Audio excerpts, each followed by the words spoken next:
very much sleep last night. I know you may be wondering, Coach, favoring your back big time. Did you throw it out, celebrating, throwing your hands in the air?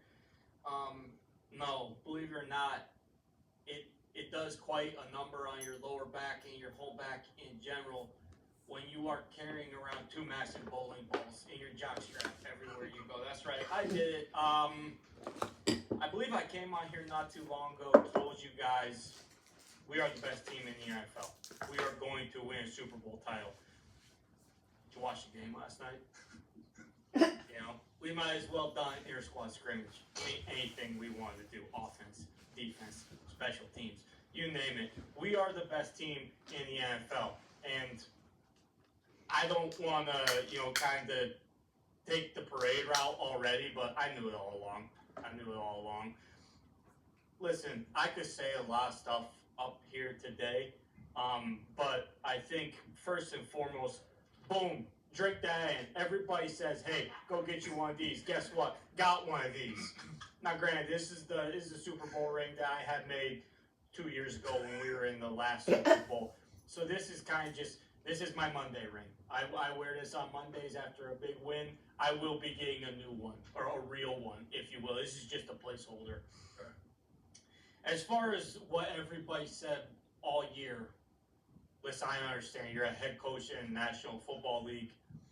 You're going to get scrutiny from the fans. You're going to get criticism from the fans and the media. If I could respond, I would like to, stealing the bridge line from one of my favorite poets.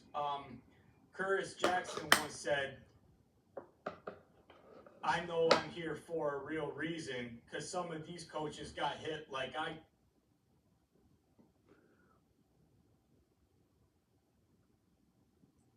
soaring above the rest.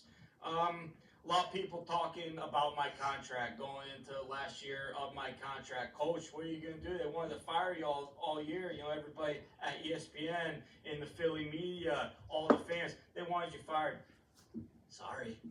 Looks like I'm going to be around for a while. And I'm not going to get into public contract negotiations. That's not really my bag. I'll save that for my agent.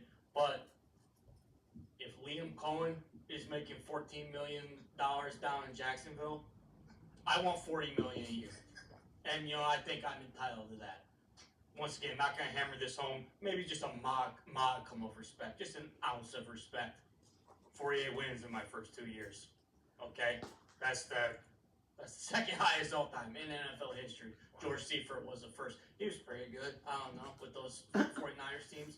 So with that being said, listen, there will be plenty of time for me to go around and kind of drop my nuts on tables, take shots at people who have taken shots at me, do a real victory lap. And I'll be honest, I'm not going to be a gracious winner. I'll probably be a little bit of a dog, a little bit of an asshole. And let's just say I got a memory like an elephant.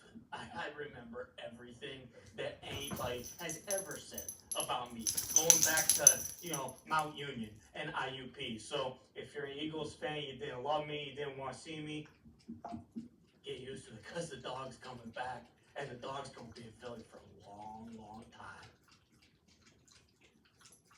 We got a question, I suppose? Hey, Coach, this is Jack from the Philly John.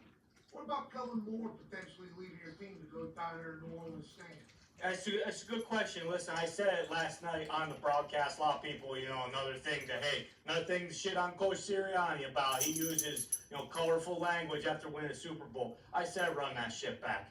Okay? I said run that shit back with Kellen. And I said to Brandon Graham on the NFL Network said, run that shit back. Now, he didn't really seem like he wanted to. Kellen Moore, he's what you gotta do. You want to go down to New Orleans and go, 3-14 for the next couple of years and get fired? That's fine by me. You go get your bag. We'll welcome you back home in Philly in a couple of years' time after you've been shit canned in New Orleans. I think I got time for one more if anyone's got one.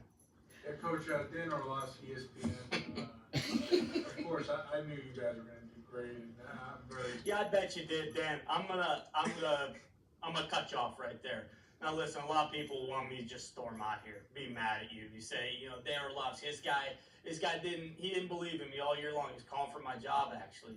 obviously I told you to tongue my beanbag last week. I would never do something like that again. I kind of looked internally and realized that, you know, that wasn't very gracious. That is not what a man of God would do. What a man of God would do to someone like you in the media who's been calling for his job and saying he's no good is I'd say, Dan, if you wouldn't mind getting down on your knees, popping that mouth open that you love running so much, and smooching the tip of my lumbar. Okay? Enjoy, Dan. Fly Eagles fly, baby. Super Bowl champ.